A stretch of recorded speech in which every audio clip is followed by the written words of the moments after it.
마켓 리더의 특급 전략입니다. 이제 내일이면 또 주말을 앞둔 금요일 시장이 다가오고, 뭐 하루하루 중간에 이제 휴일이 껴있기 때문에 징검다리 시장이 지속되고 있는데요. 전략을 다시 한번 수립해 보도록 하죠. 미래에셋증권 코리아 리서치 센터 이재훈 연구위원 나와 있습니다. 안녕하십니까?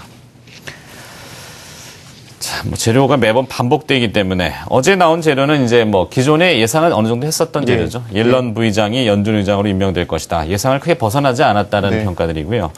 자, 이런 재료들을 좀 녹여보면은 시장 어떻게 평가하고 계시는지요?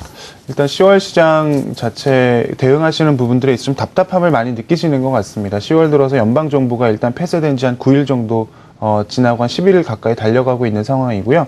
예전에 증권사들의 분석을 보게 되면 일단 큰 영향 없을 거다. 그리고 과거 사례를 좀 비교해 봤는데 사실은 9일이면 80년대 이후로 95년도 때 클린턴 정부 때 21일 정도 폐쇄된 이후로는 가장 많은 기간이기 때문에 과거 사례 비교하는 것도 사실 현재 좀 불안해지는 그런 상황이고, 부채한도 협상 관련해서도 저희가 사실 예상하기 되게 어려운 변수인 것 같습니다. 그러나 이제 중요한 부분들은 시장이 쇼크로 받아들이지 않는다라는 측면이 중요한 부분들이고, 옐런 부의장의 연준 의장 뭐 깜짝 선임 뭐 이런 부분이랑도 좀 얘기되겠지만 사실은 서머스 후보가 후보 사퇴를 한 이후에 사실 예상됐던 부분들이기 때문에 일단 10월 시장은 시기적으로 보게 되면 실적으로 좀 넘어가는 것들이 중요한 시점이 아닌가 생각을 하고 있습니다. 네.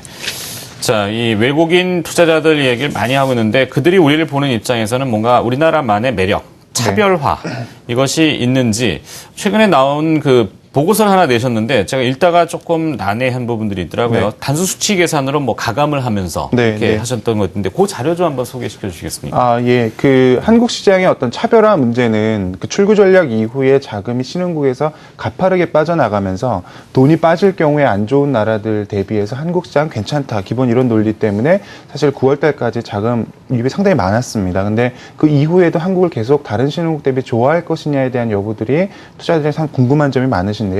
이 부분들은 기본적으로 한국이라는 포트폴리오를 갖고 있느냐, 아니면 한국이라는 포트폴리오를 갖고 있지 않느냐에 따라서 자금 유입 강도가 좀 달라질 수 있다라고 저는 판단을 하고 있습니다. 어떤 그림을 한번 가지고 와봤냐면요. 지금 준비된 화면을 한번 봐주시면, 여기서 이제 오렌지색 선 부분을 나타낸 부분들이, MSCI 신흥국 지수가 FTSE 신흥국 지수보다 얼마나 높이 올라가는지에 대한 여부인데요. 보시는 것처럼 FTSE에서는 한국이 선진국에 빠져 있는데 이게 2009년 9월 1일입니다. 그때부터 FTSE보다는 MSCI 이머징 마켓 인덱스가 올라가는 흐름이 있는데요. MSCI 이머징 마켓 인덱스는 아시겠지만 한국을 신흥국에 포함을 하고 있고, 최근에 한국 시장의 선전에 더불어서 이 그림에서처럼 상당히 강해지고 있는 그런 흐름들이 관찰이 되고 있습니다.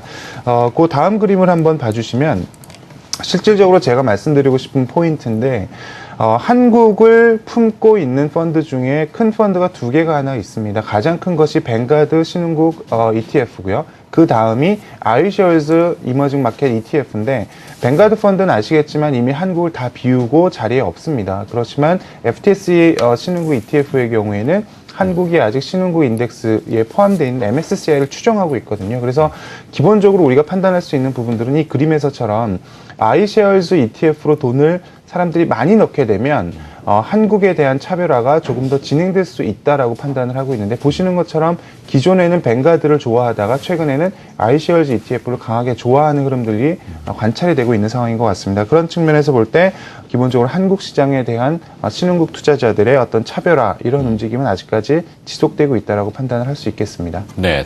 연초에 뱅가드 이슈를 딛고 이제 대체물을 찾는 과정이 계속 이어지고 있다는 이야기이신 것 같은데, 외국인 투자들이 30거래일 연속 순매수, 그동안 10조 원 매수. 이 조 단위가 이제는 무감각해지다 보니까 그렇습니다. 이게 많이 산 것 같긴 하고 찰장 기간이긴 한 것 같은데, 지금 내용 들어보면은 대체물에서 그래프를 보면은 더 살 수도 있다는 이야기가 될 것 같아요.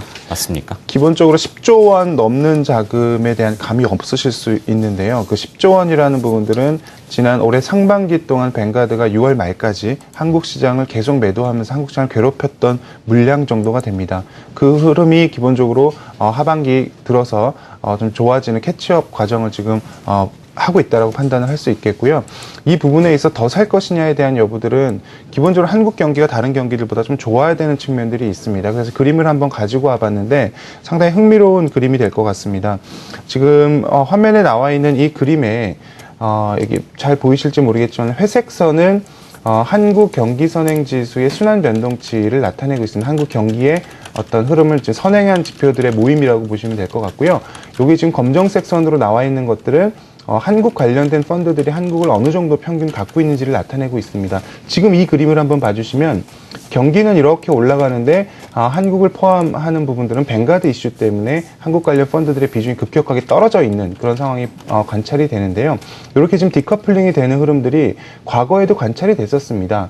이때 2006년도와 2007년도의 경우에는 외국인들의 비중이 사상 최고치였던 상황이었습니다. 44%에서 리만 브라더스 파산 직전까지 30%대까지 급격하게 줄이는 시점이었다라고 보시면 될 것 같고, 이때 당시에는 코스피 주가는 상당히 좋았습니다만 경기선행 지수를 구성하고 있는 장단기 금리차가 상당히 축소되면서 떨어지는 그런 양상이 있었습니다. 지금 현재 상황은 외국인 비중이 한 34%로 평균 정도 수준이고요. 장단기 금리도 플러스 상황이기 때문에 과거 두 차례 디커플링이 계속된다기보다는 기본적으로 한국의 외국인들 비중이 경기를 좀 따라서 올라갈 수 있는 그런 환경이라고 판단을 하고 있습니다. 네. 자, 이제 어닝 시즌이라고 합니다. 지난주에 삼성전자의 3분기 잠정 실적이 나왔고, 이번 주에는 미국에서는 알코아가 개봉을 했고, 결과는 예상보다 높았군요. 자, 그리고 금요일에는 미국의 JP모건과 웰스파고 또 개장 전에 실적을 내놨습니다. 어닝 시즌 투자 전략 어떻게 정리할까요? 예, 일단 삼성전자 잠정 실적을 시장 예상치 정도로 좀 발표가 돼 있는 상황이기 때문에 흐름 자체가 그렇게 나쁘지는 않을 것 같습니다. 근데 분기에 실적을 보는 가장 큰 관전 포인트는 당초 애널리스트들이 예상했던 수준 대비 실제 발표 때 얼만큼 이익을 하향하느냐 아니면 높이느냐에 대한 문제인데, 과거 네 차례 어닝 시즌의 평균 애널리스트들의 당초 추정치 대비 깎는 비중이 한 19% 정도 됩니다. 근데 이번 3분기 같은 경우에는 그거의 한 절반 정도 수준이기 때문에 어닝 쇼크나 이런 부분에 따라서 실적 때문에 한국 시장이 좀 내려앉을 가능성이 그리 높지 않다라고 판단을 하고 있습니다. 그래서 업종별 성적표를 저희가 좀 예상을 해보면 이번 3분기 관전 포인트에 있어서 실적에 있어서는 유통이나 은행과 같은 내수주가 예상 대비해서 좀 긍정적일 가능성이 높다라고 판단하고 있고요.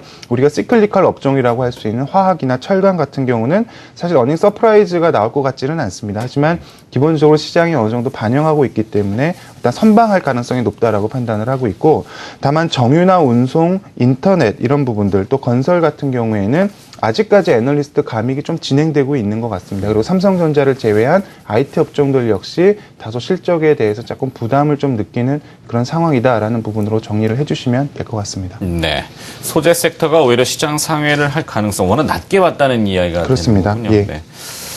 자, 마켓 리더의 특급 전략, 시간 관계상 오늘 여기까지만 들어야 될 것 같습니다. 미래에셋증권 코리아 리서치 센터 이재훈 연구위원이 수고해 주셨습니다. 고맙습니다.